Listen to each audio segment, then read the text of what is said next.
J'ai un mot en tout cas que je souhaite vous donner à vous et à toutes les autres personnes du monde.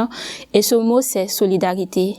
Solidarité, pourquoi? Parce qu'aujourd'hui, nous sommes dans un monde où il y a beaucoup de personnes qui vivent avec le virus. Il y a beaucoup de personnes qui ont besoin d'aide, qui ont besoin de soutien.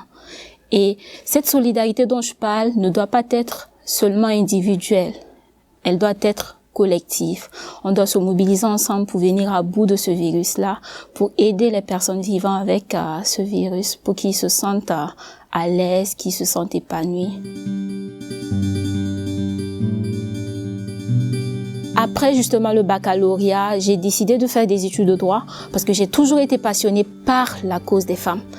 Et en première année, en plus des études, j'ai décidé quand même de m'impliquer, de me rendre utile à ma communauté en lançant une initiative qui a commencé d'ailleurs avec un blog en 2019.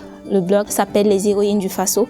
Et à travers le blog, j'écrivais des articles, j'allais à la rencontre des jeunes filles et femmes modèles de réussite, celles qui font leurs preuves dans la société, afin qu'elles partagent leur expérience qui va sans doute booster d'autres jeunes filles et femmes.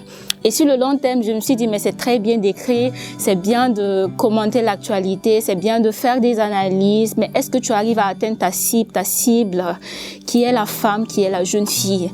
Parce que chez nous, dans les milieux reculés, c'est pas évident que les jeunes filles et femmes ont accès aux nouvelles technologies digitales.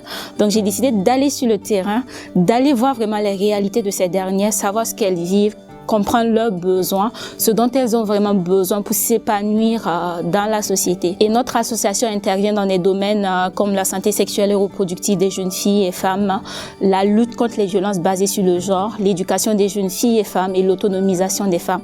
Parce que nous avons pour vision vraiment de construire une société égalitaire dans laquelle toutes les jeunes filles et femmes sont épanouies, leurs droits respectés et leurs compétences valorisées.